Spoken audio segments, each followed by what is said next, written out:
tienes que hacer algo. Dice el hermano Wayne Myers que le está pidiendo a Dios vivir hasta los 110 años, porque dice, hay mucho por hacer. Y luego grita, y muchos aquí no hacen nada. No queremos cristianos de asistencias a congresos y a eventos. Queremos cristianos que sean entrenados, que sean llenos del Espíritu, pero que sepan que hay un propósito glorioso en sus vidas. Alguien tiene que decir amén a eso.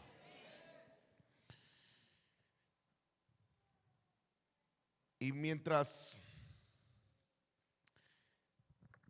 me daba el tema Israel sobre qué predicar, más bien dicho, sobre el Congreso de un llamado irrevocable, se me venía a la mente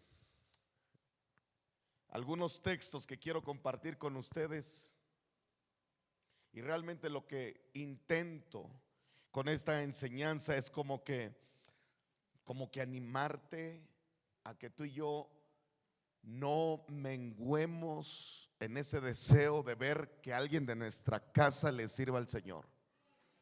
Yo no sé si sepan ustedes, pero en la ley, en el Antiguo Testamento, en la ley, todos los primogénitos le pertenecían a Dios. Eso significa que alguien de nuestra casa tiene que ser encomendado para servirle a Dios. Y si no, y la persona o el padre se enamoraban del hijo, ese padre, esa madre tenía que pagar por quedarse con su hijo primogénito. Y mi esposa sacó la cuenta de más o menos cuánto salía el que tú te quedaras con tu hijo primogénito. Más o menos, si no me equivoco, salía como 50,000 pesos mensuales. Entonces aquí todos los primogénitos, quiero que nos quede muy claro, tu hijo le pertenece a Dios. Mándalo a la obra. Pero gloria a Dios por los padres que decimos, es que van a ir todos mis hijos. Así debe de ser, ¿verdad? Pero bueno, yo quiero leer unos textos. Primer libro de Reyes, capítulo 3, versículo 3.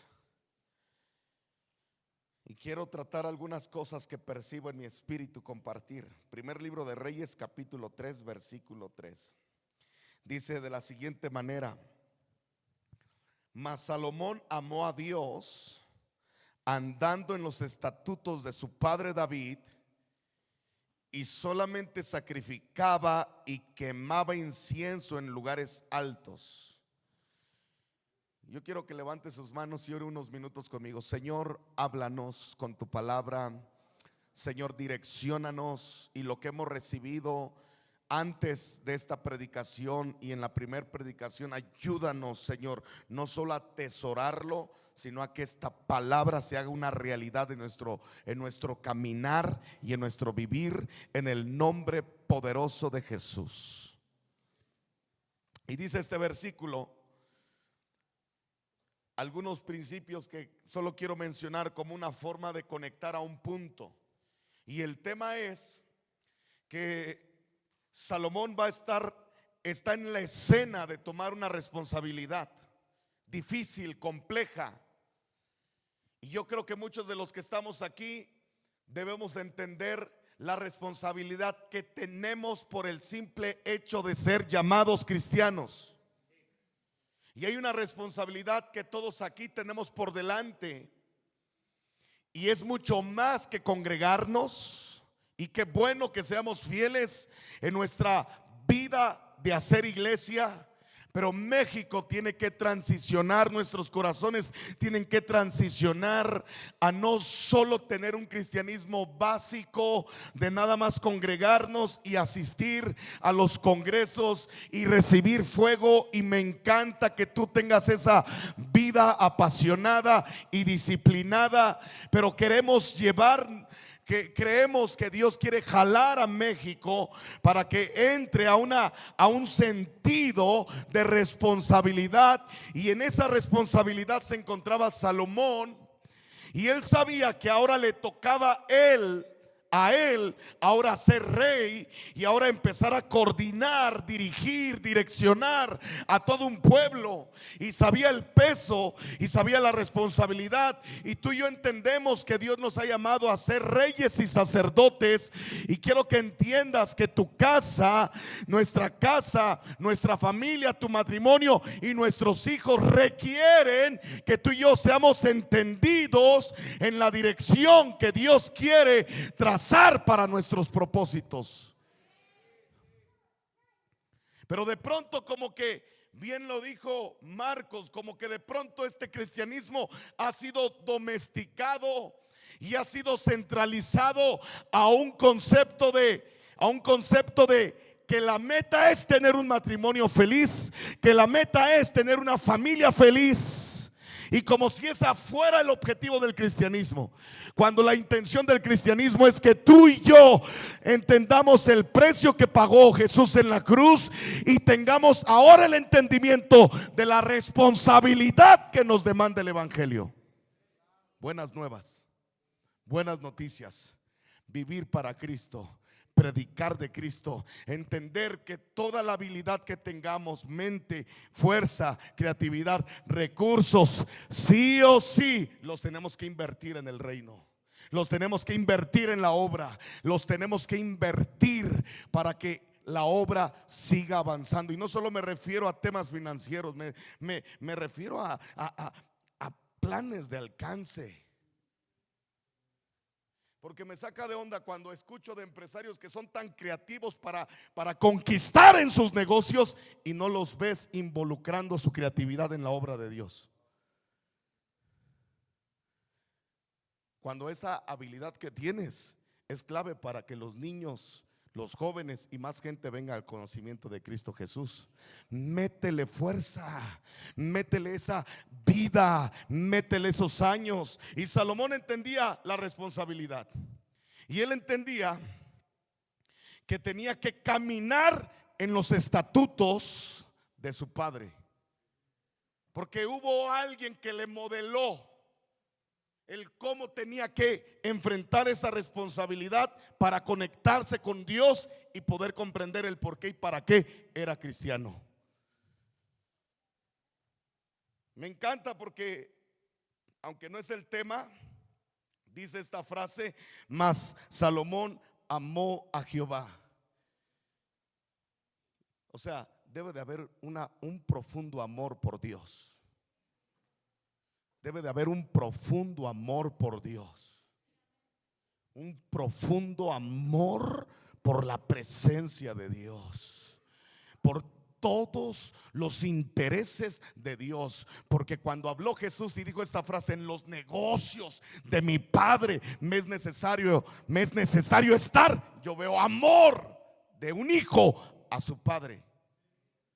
Cuando hay esa clase de amor, tú vas a estar involucrado en todos los negocios de Dios. Pero me agrada también cómo usa esta frase: andando en los estatutos de su padre David. Y vaya que David no fue el mejor ejemplo para él. David cometió unas tonterías tan terribles como esa que se le ocurrió un día meterse con una mujer que no era su esposa. Y vean lo salvaje y lo sádico que en ese momento él se hizo, que mandó al esposo a la batalla. El esposo la libra. Yo me imagino a ese esposo regresando al reino y gritando: ¡ah! La libré. Y David en su maldad le dice: pues otra vez te vas a la guerra. Pero me encanta, porque aquí viene esta frase: en los estatutos de su padre David. ¿Cuántos ven respeto? ¿Cuántos ven un corazón de honra? Eso me hace pensar en cualquier padre que estemos aquí. Si de pronto tú y yo cometemos errores o tonterías, debemos de entender que Dios puede dejar en nuestra descendencia un mejor testimonio. O sea, en otras palabras, quítate ya las tonterías que se hayan hecho y empieza a agradar a Dios, porque puedes impactar a tus generaciones aún en medio de nuestras tonterías. Que nuestros hijos, digan conmigo, que nuestros hijos recuerden nuestra manera de amar a Dios. no las tonterías que hayamos cometido. Porque eso me hace pensar que David se supo sobreponer. No es el tema, pero lo quiero colocar. Y es aquí donde me quiero estacionar unos cuantos minutos. Porque yo creo, ¿cuántos quieren encontrarse con Dios? ¿Cuántos quieren saber, percibir, capturar la intención de Dios? Levánteme su mano. Y me encanta porque Salomón nos muestra un modelaje increíble. Aunque no voy a predicar de él totalmente, sí quiero colocar esto. Finalmente Salomón caminó en integridad, en los, vamos a hablar en santidad, en los principios de su padre David. Pero él ofrecía y quemaba, dice este versículo, quemaba incienso en lugares altos. Escúchame, ¿sabes a qué huele eso? ¿A qué huele el corazón de Salomón? A que él sabía perfectamente que si él se iba a encontrar con Dios, no iba a ser un asunto fácil. Él sabía ofrecer holocaustos. Él tenía un corazón de búsqueda. Él sabía ofrecer, dice la Biblia, toros en las montañas. Y eso habla de un esfuerzo, habla de una pasión, habla de un corazón que entendía el precio de la insistencia, de no tener un cristianismo básico, de hacerlo necesariamente intenso, radical, apasionado. Generaba un esfuerzo, generaba una búsqueda. Él quería encontrarse con Dios y no importaba el precio que tenía que pagar. Escúchame, Dios va a venir a corazones que entienden que no va a ser de una manera fácil, sencilla. Y no estoy hablando de gracia, estoy hablando de que te encuentres con Dios. Y ahí no encaja el cristianismo básico. Necesitamos una iglesia que haga lo que tenga que hacer en su día a día, en su cotidianidad, pero que ahora metan esa pasión para la obra, metan ese corazón para la obra, metan esos recursos. Dígale al que está a su derecha, izquierda, meta esos recursos, esas finanzas para la obra misionera. Nosotros estamos a punto de mandar a Armando y a Hanna. Levanta tu mano, Armando y Hanna. Pónganse de pie. Y ellos se van a España. Tienen dos pequeñitas. ¿Qué edad tiene la mayor? Y Dios nos ha puesto el desafío que tenemos que invertir, y es poco, 20,000 pesos mensuales. Es poco. Pero alguien dice: yo quiero encontrarme con Dios. Alguien puede decir: yo quiero encontrarme con Dios. Yo quiero entender el precio de la búsqueda. Alguien tiene que decir amén. Entonces dile al que está a tu derecha, izquierda: te esperamos con 1,000 pesos mensuales. Y ahí es donde dice Felipe: ¡ay, jole! Porque queremos las cosas fáciles, queremos las cosas acolchonaditas, queremos que las cosas se nos pongan a nuestra manera y a nuestro tiempo, a nuestra forma y a nuestras posibilidades. Miren, mi pastor hace un par de meses nos desafió a varios pastores y nos dijo: vamos a entrarle para apoyar a un misionero. Va, cuenta conmigo. Ya terminamos el compromiso de un año, terminamos, y ahora me vuelve a decir: ¿cómo vas? ¿Cómo ves? ¿Vamos de nuevo? Y le dije: va. Ahora voy a abrir algo que no sé si lo escuche mi pastor y me va a regañar, pero lo voy a abrir porque a mí me impactó.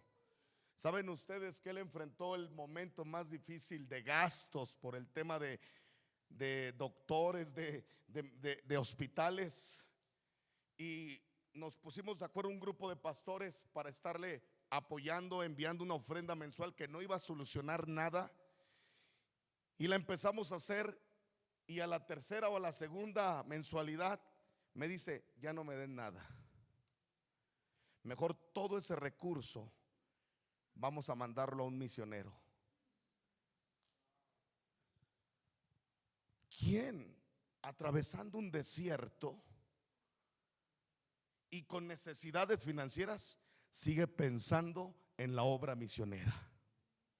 Alguien que entiende el precio, alguien que tiene el concepto de subir a la montaña, alguien que entiende el precio de quiero estar ahí, en el lugar de la batalla, en medio del proceso, en medio de la adversidad. Digan conmigo: no soltamos el llamado. Dile al que está a tu derecha, izquierda: entonces, ¿por qué has dejado de diezmar?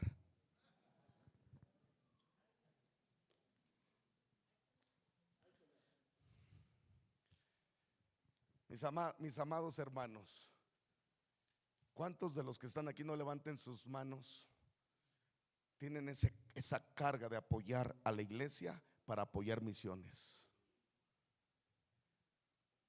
Y ese es el problema, que de pronto entramos a un cristianismo que no queremos un concepto de subir que demande más esfuerzo, más actitud, porque esa clase de cristianismo como que no calza nuestra manera de vivir. Queremos algo más básico, más dosificado. Pero escúchame, en estos tiempos se tiene que levantar una iglesia apasionada, no solamente en la alabanza, no solamente en la asistencia, en las reuniones que nos encanta, sino también una iglesia generosa, que no escatime, que siempre tenga recursos. ¿Alguien dice amén? Y ustedes han conocido a sus pastores, yo les conozco y yo los veo como siempre cuando se trata de misiones levantan su mano. Ahora, quiero entrar a otro asunto, solo quédate con este pensamiento. Lugares altos, una demanda de nos va a costar, pero tenemos que subir, porque yo quiero encontrarme con Dios, porque entiendo la responsabilidad que tengo por delante y por eso necesito escuchar su voz, necesito escuchar su dirección. Y quiero que vayas conmigo a Hechos 16 y encontramos aquí en el versículo 6 al apóstol Pablo, que en lo personal para mí él es el hombre con una mayor carga misionera de todos los apóstoles. Y encuentro a Pablo en Hechos 16 trayendo una carga genuina por predicar el evangelio, un hombre que levantaba ofrendas, un hombre que motivaba a la iglesia a ser generosa. Y encuentro en el versículo 6 que él está haciendo labor de iglesia, está haciendo labor de ministerio, y de pronto el Espíritu Santo le interrumpe. Qué tremendo. Y de pronto el Espíritu Santo le interrumpe y le dice a él, le da otra dirección, lo estorba 2 veces y viene la visión del macedonio, donde ahora viene lo que el Espíritu Santo quiere que Pablo haga. Él estaba encumbrado en su manera de hacer iglesia, él estaba encumbrado en su manera de hacer ministerio, y claro que tenía pasión, y claro que subía al monte, y claro que sabía lo que significaba pagar el precio. Pero en una de esas, por ese corazón, ahora viene la intervención divina. Cuando tú y yo somos una iglesia que busca, que sirve, que se apasiona, va a venir la visión de Dios sobre nosotros, va a venir la voluntad, va a venir la voz de Dios. Y ahora ya no se trata de lo que tú quieres hacer por la ciudad, ahora se trata de lo que Él quiere hacer a través de ti por la ciudad. Y la cosa cambia. No, la cosa cambia ahí. Y este es el tema.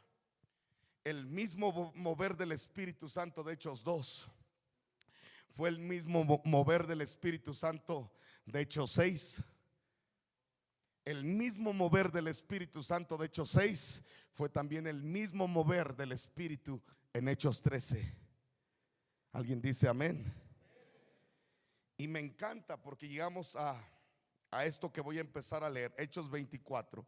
Un hombre que sabía subir a las montañas, un hombre que igual que Salomón sabía ofrecer holocaustos en lugares altos. En otras palabras, el evangelio para Pablo no fue nada fácil. le costó, se apasionó, vivió para él y entendió su responsabilidad, y como la entendió se convirtió en un tremendo instrumento de parte de Dios. Y dice en el versículo 4 y 5 de Hechos 20, vaya conmigo al versículo 4 y 5. Y le acompañaron hasta Asia. ¿Qué más dice? ¿Qué más? Aristarco y segundo de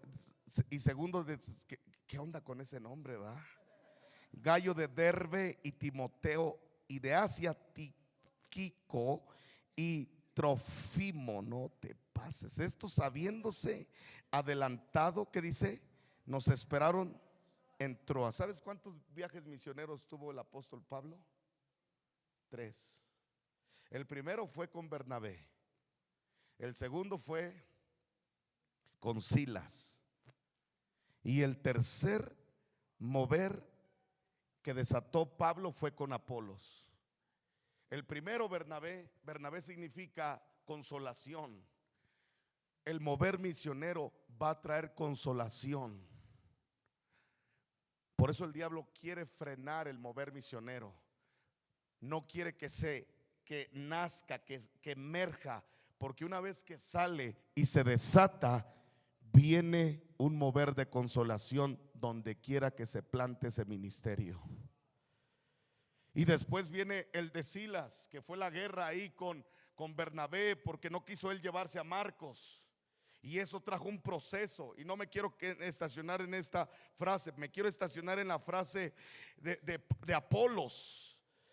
Fue con Apolos, se conectaron Pablo y Apolos. ¿Y sabes qué significa Apolos? Significa belleza.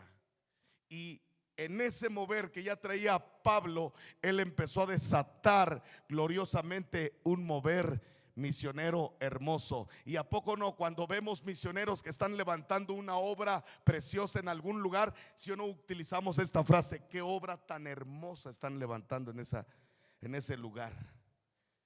Qué obra tan preciosa se está levantando en ese sector donde está aquel misionero, donde está aquel hombre de Dios. Pero en ese proceso enfrentó algunas batallas, que es en las que me quiero enfocar. Hechos 27 versículo 9. Vaya conmigo a Hechos 27 versículo 9. Quiero tratar 3 cosas. Hechos 27 versículo 9. Dice así: y habiendo pasado mucho tiempo, ¿qué dice? Y siendo ya peligrosa la navegación, por haber pasado ya el ayuno, ¿qué más dice? Pablo les amonestaba. No sé ustedes, pastores, gente que está aquí, pero yo siento a veces que el mover misionero representa aquí esta navegación, esta embarcación, y de pronto el mover misionero enfrenta turbulencias. Y muchos de los que levantan su mano al enfrentar estas turbulencias, porque van a golpear, porque van a romper, intentan quebrar el corazón para que no tengamos esta plataforma misionera. Si no nos quedemos en Hechos 2 y en Hechos 6 y no lleguemos a Hechos 13. En Hechos 13 había una iglesia llena de Dios, con un mover de profetas y de maestros, y de pronto el Espíritu Santo dijo: apártame a Saulo. Inicia uno de los mejores moveres misioneros para las naciones. Pero cuando intentamos hacer iglesia misionera, cuando intentamos levantar misioneros, siempre esa navegación misionera enfrenta turbulencias. Pero me encanta porque en ese mover había un hombre llamado Pablo, y tenía el corazón entendido, sabía estar en los lugares altos, sabía que no era fácil la obra de Dios. Y me encanta porque Pablo ahora enfrenta esta batalla y no se dejó doblegar por la crisis, por la turbulencia. Híjole, yo he mandado a pastores jóvenes a diferentes lugares. Hemos abierto y se han enfrentado unas guerrototas, pero unas guerras terribles. Y a veces el constantemente animarlos, llega un momento en que las palabras ya no son suficientes. Ya no sabes ni qué decirles. Uno de ellos, hace poco lo acabo de ver, y le vino una tremenda guerra. Se fue a abrir una misión a una ciudad bien difícil, bien complicada. Él y sus hijas, primero íbamos muy bien los primeros meses vamos bien con la obra de Dios, y de pronto viene esta tempestad. Él empieza a entrar a una batalla espiritual de alto calibre, y finalmente una de esas familias que empezaron a ganarse, una de esas familias le generó una división y me lo noqueó, me lo dejó sin ánimo por los próximos 6 u 8 meses, al grado que ya no quería seguir navegando, al grado que ya no quería estar metido en ese lugar. Y me acuerdo que una de esas, el Espíritu Santo me habla y me dice: márcale. Le marco, hablo con él y le digo: ¿sabes qué? Desde que pasó esa guerra sentí como el diablo te metió un dardo. Y en ese momento él empieza a llorar, y vi como a través de esa llamada empezó a ser el ministrado. Me encanta porque yo encuentro aquí a un apóstol que sabía que su misión era predicar las buenas nuevas, y está enfrentando una tremenda turbulencia. Y dice en este versículo: ya pasando el ayuno. Hoy tenemos la oportunidad como iglesias de la familia mandar a otro misionero a otra dimensión que no hemos tratado, que son naciones. Hemos mandado a diferentes ciudades, pero ahora por primera vez vamos a mandar a alguien que va a traspasar fronteras. Y necesitamos una iglesia entendida, una iglesia que entienda que esto no es un juego, y necesitamos la colaboración de todos. Y este es el sentido de este congreso: que en nuestros corazones se levante un fuego por las misiones. ¿Alguien dice amén? Y yo escuchaba a Marcos cómo arde por las misiones. Gracias a Dios por permitirnos, Irra, Pastor Marcos, desayunar con Armando y Hanna, porque los mandamos y le dijimos: si hay cosas que hablar, de una vez. Hoy se los presenté a mi pastor, al hermano Evans, de una vez: pastor, si usted siente algo del Espíritu, porque quiero que sepan que a ellos desde hace años yo los quería mandar a París, pero no los mandamos a París, los mandamos a París-Miquilpan. Sufrieron lo que no tienen idea durante 5 o 6 años ahí. Les apedreaban las casas. Un día les tocó ver y me hablaron todos espantados, porque donde estaban evangelizando agarraron a un ladrón, ¿verdad? Y a ese ladrón lo pusieron en un poste y frente a sus ojos lo empezaron a linchar y lo mataron. Y por muchos años hicieron reuniones, hicieron iglesia, gente vino a la presencia de Dios. Vino pandemia y sentimos nosotros que en los próximos años, los llamé, nació su hija, los llamé para que aquí se fortalecieran en Pachuca. Y son de esas veces que tú dices: ¿y ahora qué sigue? ¿Qué va a pasar? Porque estaba la batalla muy fuerte, la turbulencia estaba muy fuerte. De esas veces que el enemigo intenta sacar de nuestros corazones el seguir creyendo en enviar gente.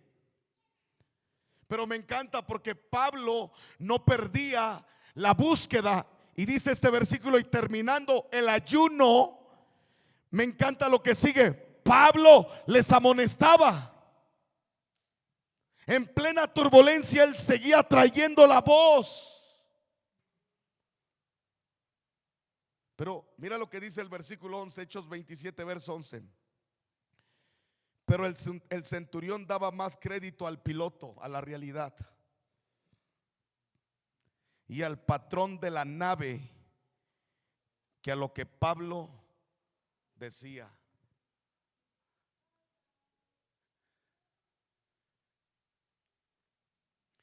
Últimamente me estoy llevando a gente a Cuba. Y el año pasado que fuimos a Cuba, no sé si el año pasado o este año, ya ni me acuerdo.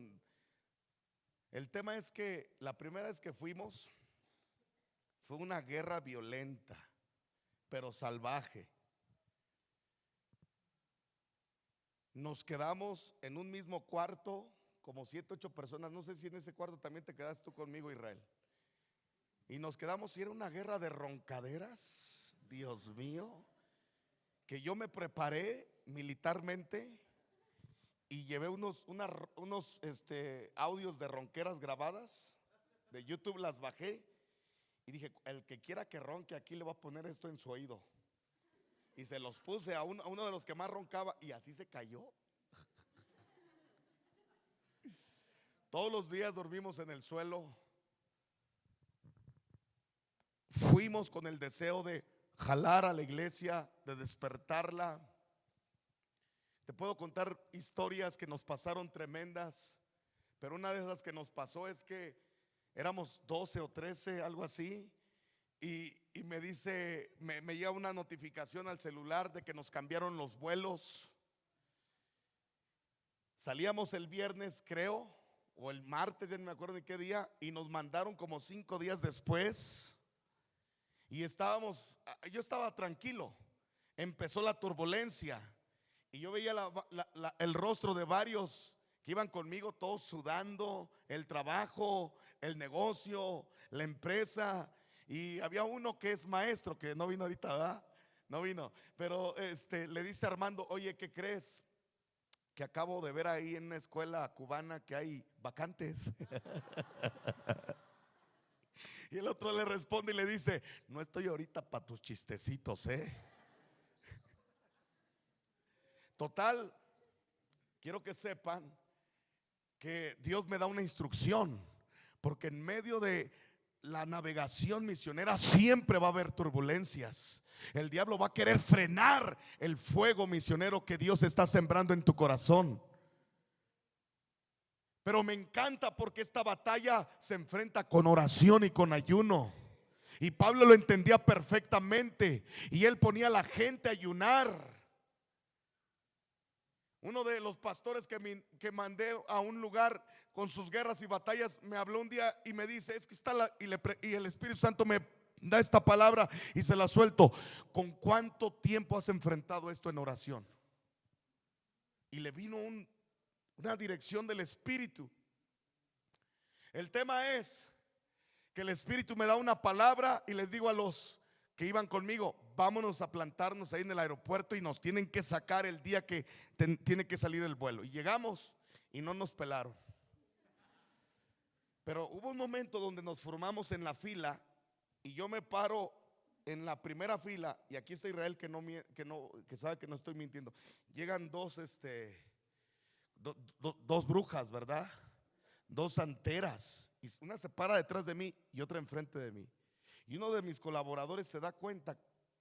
Yo empecé a orar en lenguas, y en ese momento se me viene una impresión que yo me quedo en Cuba.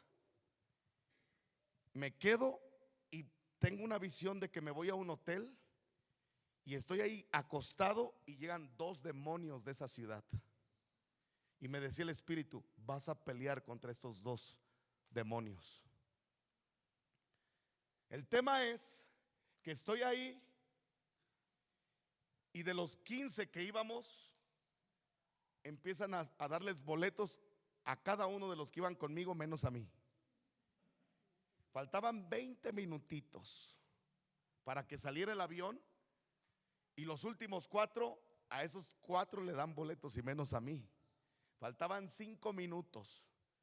Y mis colaboradores, no, ellos ya estaban felices. Ahí nos vemos, pastor. No, yo vi como a muchos, porque es guerra. Es guerra.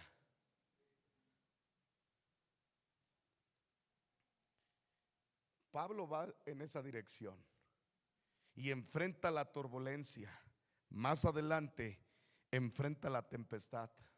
Me encanta porque veo cómo la navegación misionera en el corazón de Pablo ahora entra a otro nivel de batalla espiritual. Hechos 27, 19, 20. Vaya conmigo y léalo.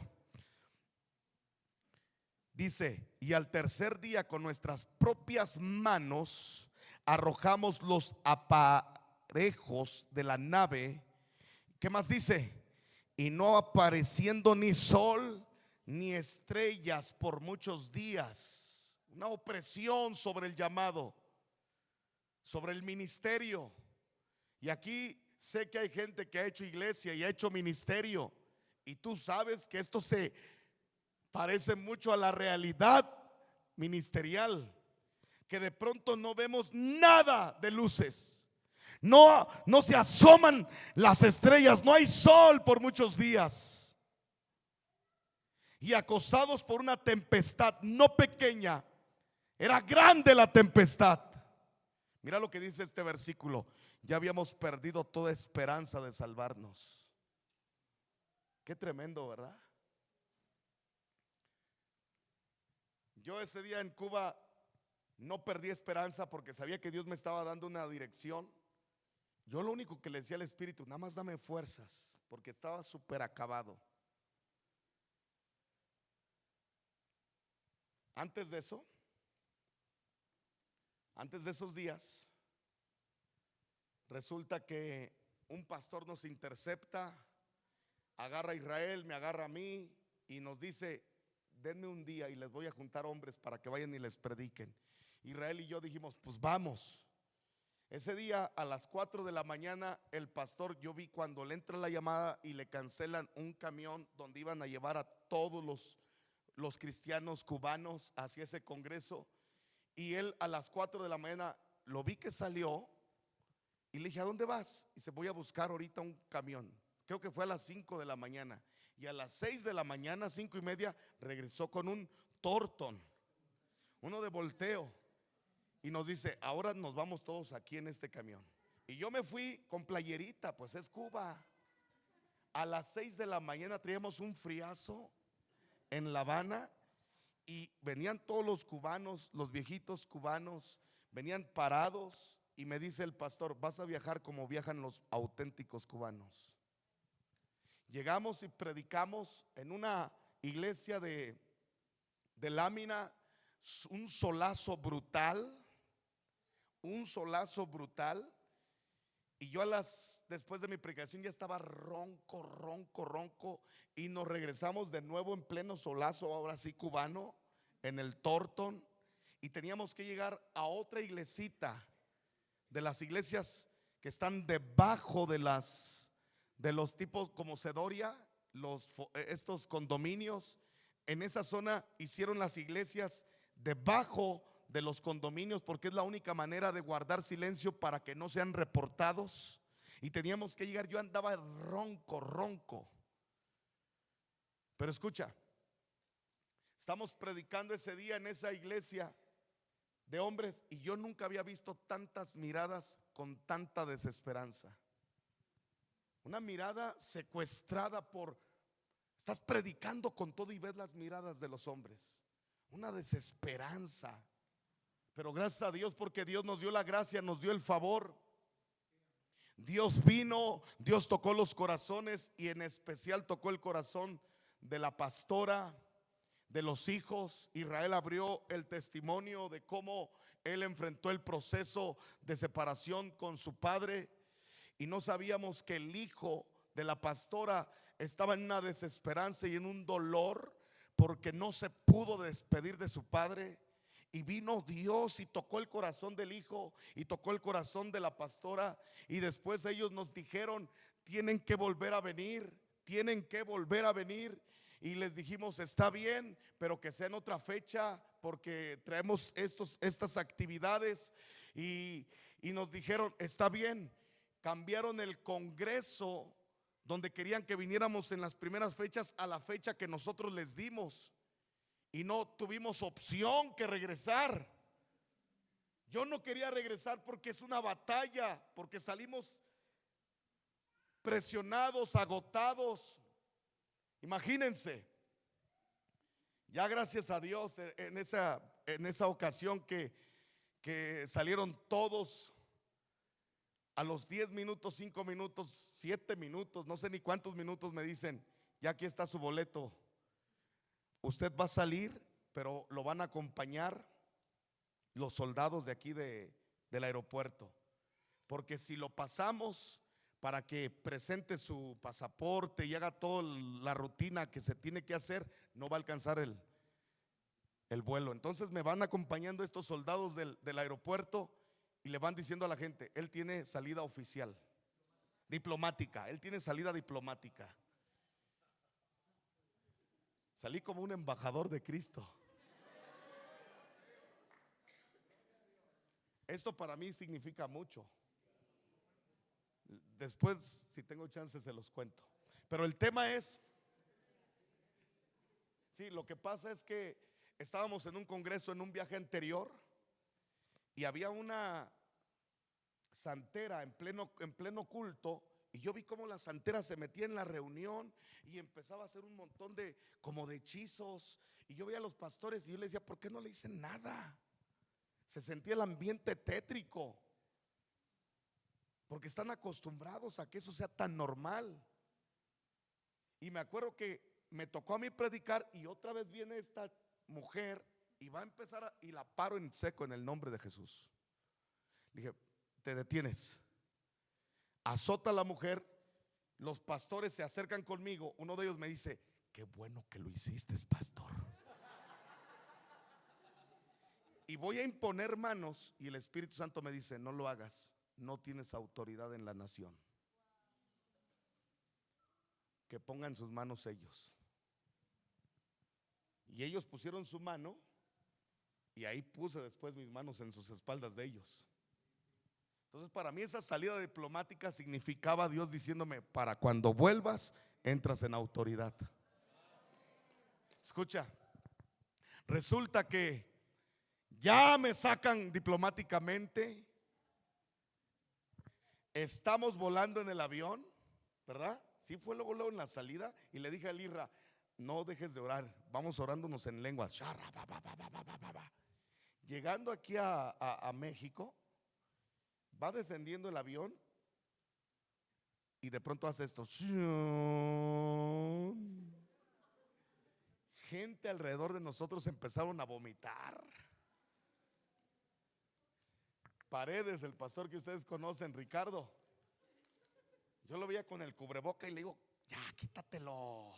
Y dice, mira, pastor, y a su derecha e izquierda todo vomitado.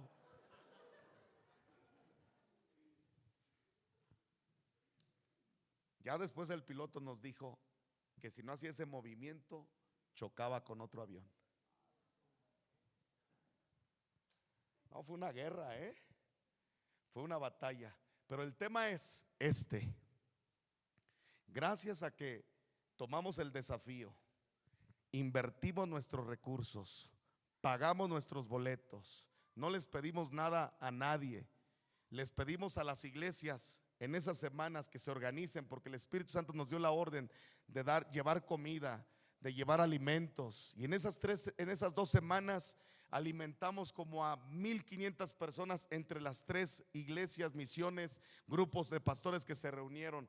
Les financiamos los transportación y cuánto nos cuesta, y el Espíritu Santo nos pone al final llevarlos al mejor restaurante ahí en Cuba, en La Habana.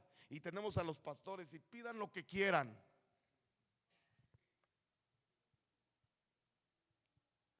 Y Dios tocó a esta familia de pastores, esta pastora. Este mes de agosto ahora van a convocar a 1,000 jóvenes. La vez pasada que fuimos Eran como unos 600, 700 y cayó una llenura del Espíritu Santo. Y esta mujer pastora trae un fuego de ver a la nación siendo incendiada por Dios. Tiene el deseo de ver a Cuba nuevamente levantarse para Cristo. Hay momentos que vienen guerras, vienen batallas, vienen temores. Lo que bien dijo Marcos, de pronto el miedo quiere frenar el que no navegues en esa dirección misionera. Y Pablo sabía la batalla, sabía la guerra, sabía todo lo que se estaba levantando, porque el diablo quería frenar que el evangelio no llegara a ese lugar.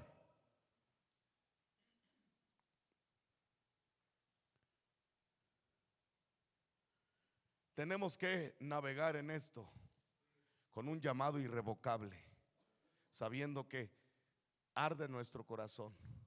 Yo no sé, yo le he dicho a mi esposa, pero yo le dije, cada año voy a ir a Cuba. Hay 3 naciones donde Dios me ha llamado a mí: España, La Habana y obviamente México. Algunos pastores me decían, es que tú pagas. Si a mí me invitan, que me paguen. Y yo le dije, no entiendes. No entiendes. Porque estamos dispuestos a pagar los vuelos que sean necesarios y enviar. La primera vez que fui a España, hace como 10 años, terminé de predicar y en ninguna iglesia me dieron ofrenda. Y yo había pasado las tarjetas de crédito. Y me acuerdo que llegué con Eliud, llegué al mostrador de la aerolínea y nos dice la recepcionista de la aerolínea, ¿se pueden esperar 15 minutos? Si se esperan 15 minutos, les vamos a dar una tarjeta con dinero y un pase para entrar a un restaurante VIP aquí en el aeropuerto. Y en ese momento dije, aquí está mi ofrenda. Y yo levanté la mano y dije, amén. Ni le di chance a Eliud a decir nada. Me dieron la tarjeta y fui y lo metí ahí al cajero y eran 1,000 euros. Dije, aquí está mi ofrenda, gloria a Dios, ya pagué la tarjeta de crédito. La mete Eliud y nada de dinero. Pero hay gente que de pronto deja de hacer obra misionera porque le llamarían a algunos, hay pérdidas, pero en realidad son inversiones. Inversiones. ¿Quién está capturando lo que estoy hablando? Quiero llegar a la parte final. Vayan conmigo por favor a Hechos 27. Versículo 22. Tenemos que caminar en esto con un buen ánimo. Alguien tiene que decir amén. Porque si tenemos un buen ánimo en medio de la turbulencia y en medio de la tempestad, Dios va a mover su cobertura divina sobre nosotros. Va a mover su cobertura angelical sobre nosotros. Alguien tiene que decir amén. Porque el tema es este. Hechos 27, versículo 22 y versículo 24. Vamos a leerlo y quiero que alguien me acompañe en el piano, por favor. Pero ahora está bajo turbulencia, ya enfrentó la turbulencia, ya enfrentó la tempestad. Versículo 22 al 24. Pero ahora, ¿qué dice? Les exhorto. Fíjate cómo habla alguien que trae un corazón lleno, cargado por las misiones, tiene ánimo en su vida. Hay un buen espíritu en su vida. Hay actitud, los escuchas hablar y sientes el fuego del ánimo en medio de la turbulencia, en medio de la tempestad. Dice el versículo, pero ahora les exhorto a tener buen ánimo. ¿Qué dice? Pues no habrá ninguna pérdida de vida entre nosotros, sino solamente de la nave. Ese es el mover misionero. Porque esta noche ha estado conmigo el ángel de Dios, de quien soy y a quien sirvo. Un día escuché a un misionero Yogesh, Angélica, que llegaron a la India, saliendo del aeropuerto, llegaron a la India, a un hotel ahí en la India, y cuando se metieron al hotel, se les vino este pensamiento: mátate. Así de trancazo.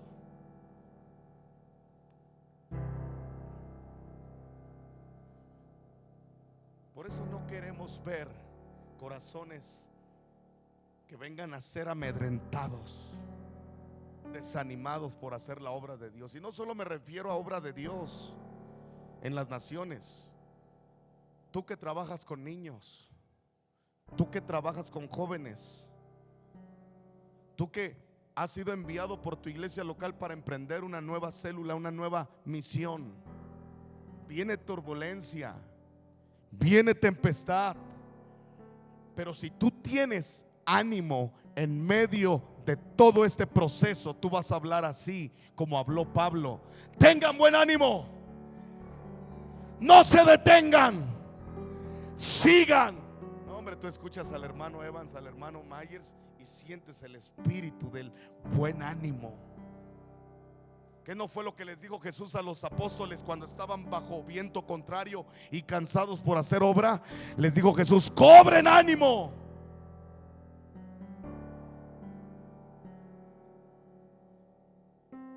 Y dice más adelante: pues no habrá ninguna pérdida de vida entre vosotros.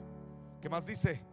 Sino solamente de la nave, porque esta noche ha estado conmigo el ángel de Dios, de quien soy. ¿Y qué más dice? Y a quien sirvo, diciendo. Pablo, ¿qué dice? No temas. Esto es lo que desata el fuego misionero. Por eso el diablo no quiere que venga el mover del espíritu en congresos de misiones, en convocatorias misioneras, porque mira lo que desata: no temas, es necesario que comparezcas ante el César. Y aquí, alguien léalo en voz alta: Dios te ha concedido todos los que navegan contigo.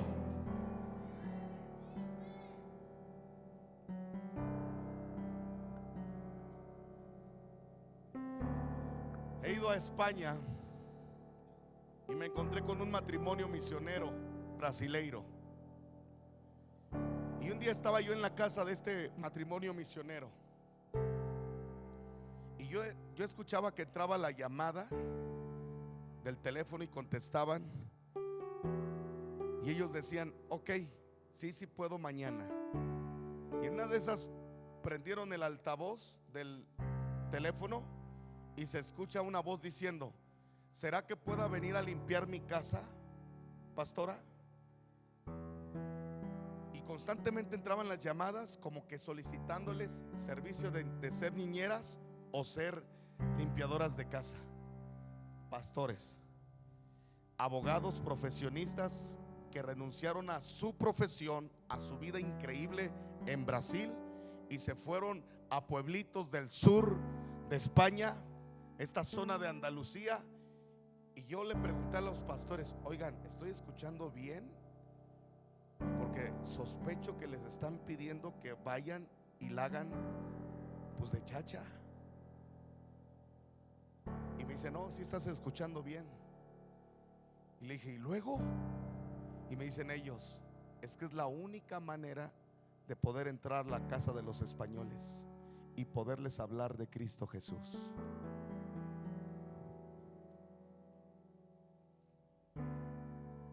Qué tremendo, qué tremendo.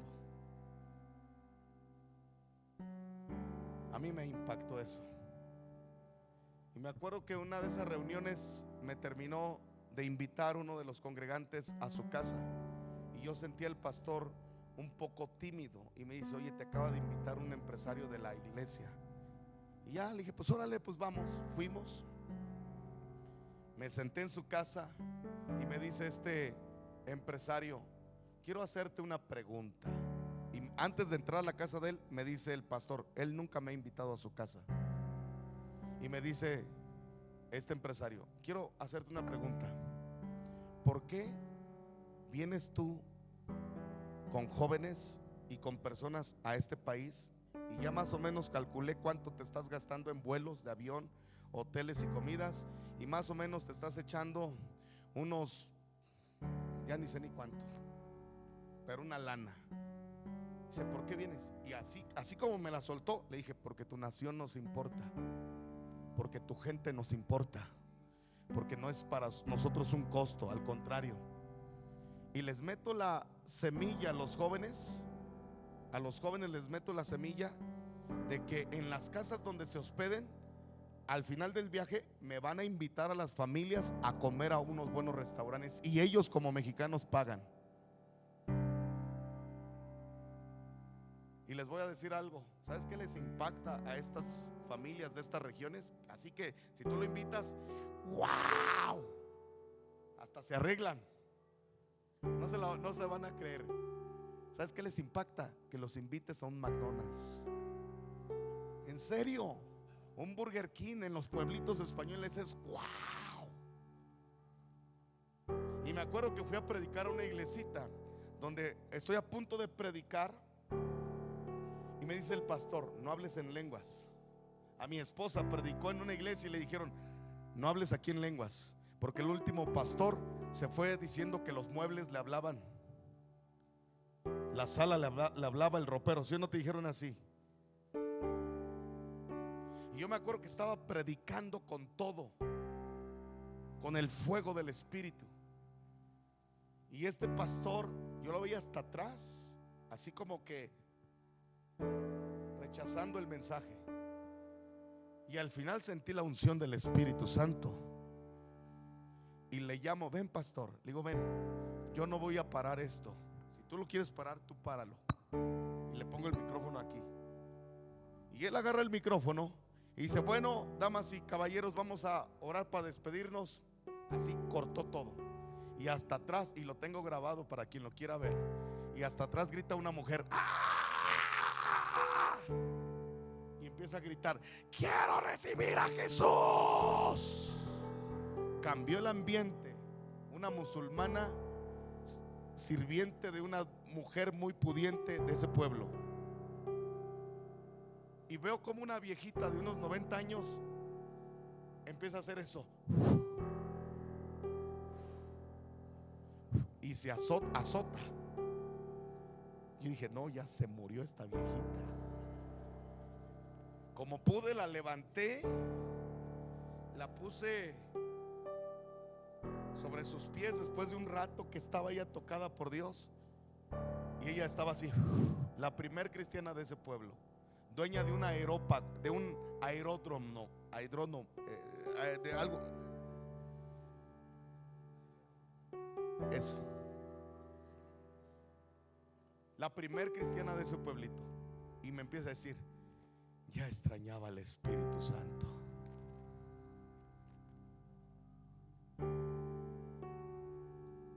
Nos ha caído el fuego en esa ciudad. ¿Sabes por qué voy yo? Porque veo a muchos europeos cómo agarran el celular y empiezan a hacer esto cuando empiezan a hablar en lenguas. Y empiezan a decirle a los demás. Y esa cara de asombro me enamora por lo que hace la presencia de Dios en esos lugares.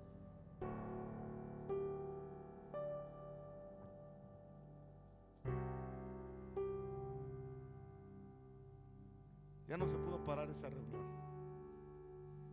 Estábamos en Inglaterra y llevé varios jóvenes y nos metimos a comer a un restaurante musulmán. Y le dije a mi esposa y a mi equipo, tenemos que ganarnos un musulmán aquí. Nos metimos porque la estrategia de muchos de ellos es poner restaurantes, musulmanizar a través de la comida. Dan volantes impresionante. Y estamos comiendo ahí y yo veo que entra un negrito musulmán y me agarro a Jenny. ¿Quiénes conocen a Jenny? La hermana Jenny. Le digo, Jenny, lánzate sobre ese hombre que acaba de entrar. Ni habla inglés ella. ¿Quién sabe qué le dijo? Y el musulmán empezó a chillar. Le di una palabra de ciencia y yo hasta estaba asombrado, porque Dios está dispuesto a usar a cualquier burro. Solo que vaya, solo que sueñe lo que Dios ha soñado, solo que no tenga miedo, que se vuelva a levantar. Ahora voy en abril y me estoy llevando a pastores. Vamos a dejar a Armando y a Hanna. El pastor que lo va a recibir, ustedes lo conocieron. Aquí predicó, ¿ah? Cuando yo le dije quiero enviar a un matrimonio, no me interesa abrir iglesias, solo quiero que vengan y se siembren y que trabajen con ustedes. Y me dice este pastor, tenemos la estadística de nuestra zona, cuántos pueblitos no tienen una iglesia cristiana. Y dice el hermano Juan Speaker, nos contó de su madre Marlan, como cuando ella decía esta frase, la hermana Marla decía: no sientes nada. No sientes. ¿La hermana qué? Leola, la mamá del hermano Juan, decía: no sientes nada que te diga que en un pueblito no hay una iglesia cristiana. No sientes nada. No, hombre, cuando le empezó a decir el hermano Juan, yo estaba...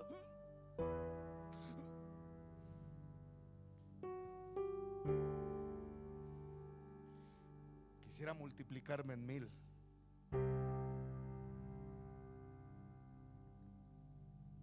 Pero aquí habemos muchos. Tal vez tú no puedas ir, pero sí puedes invertir.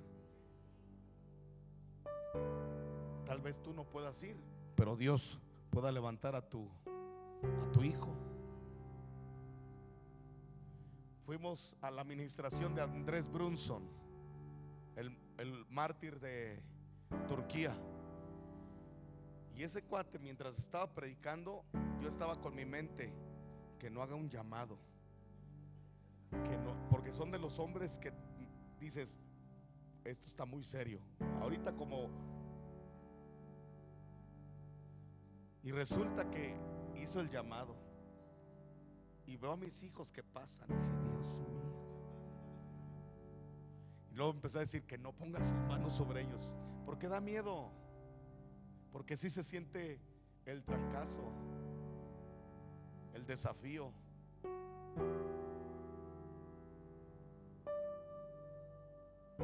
Llega un momento donde nuestras palabras nos están alcanzando.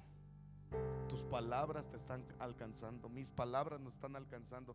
Y no podemos tener un cristianismo básico. Tenemos que subir. Tenemos que ofrecer holocaustos. Tenemos que ir en el nombre poderoso de Jesús. Y ese día que Andrés Brunson hizo el llamado, nada más oró y se fue. Y agarré a mis hijos y me voy por otro lado y me lo encuentro enfrente de mí. Y yo le dije: Andrés, ¿puedes orar por mis hijos? Se me para frente a mí y me dice: ¿estás seguro? Y yo me le quedé mirando y le dije: sí. Y me mira a los ojos y me dice: ¿conoces a Hudson? ¿Has escuchado de Hudson Taylor? Y le dije: sí, cómo no, el hombre que Dios usó en China. Y dice: bueno, un día mi mamá me llevó a él, más o menos tenía la edad de tus hijos. Y él, antes de poner su mano sobre mí, me miró a los ojos y miró los ojos de mi mamá y le dijo: ¿estás segura?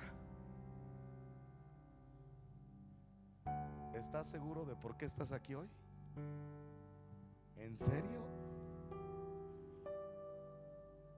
Yo veo a Marcos y yo sé lo que va a desatar en muchos corazones en el espíritu. Levanta tus manos.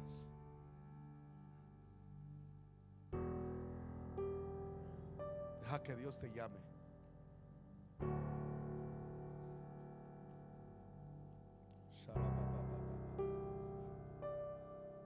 No puedes huir de tu destino profético. No puedes. No puedes. Algunos de ustedes, el Señor le va a mostrar una bandera en su mente, en su espíritu.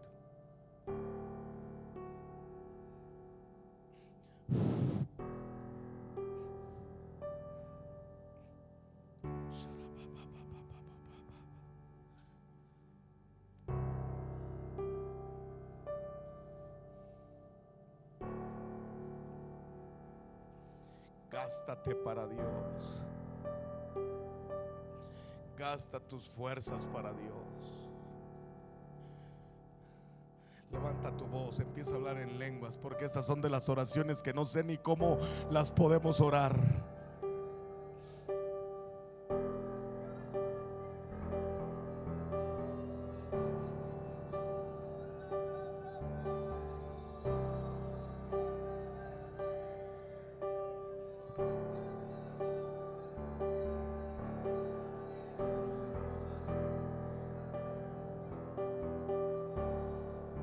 Ora por el que está a tu derecha.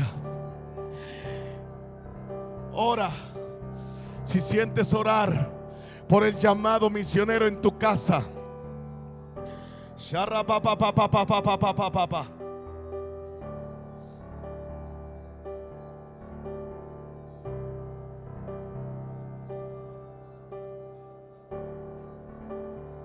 Sigue orando.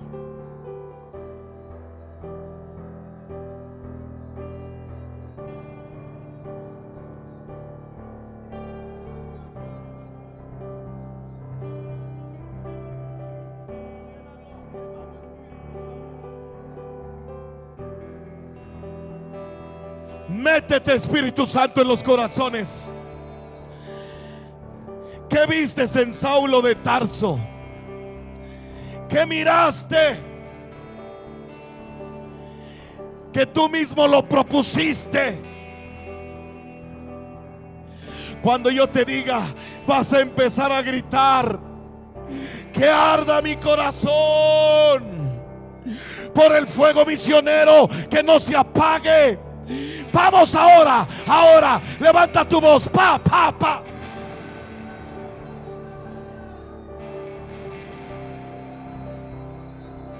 Sigue. Llama a la iglesia. Llama a la iglesia de esta casa. Llama. Espíritu Santo, ven.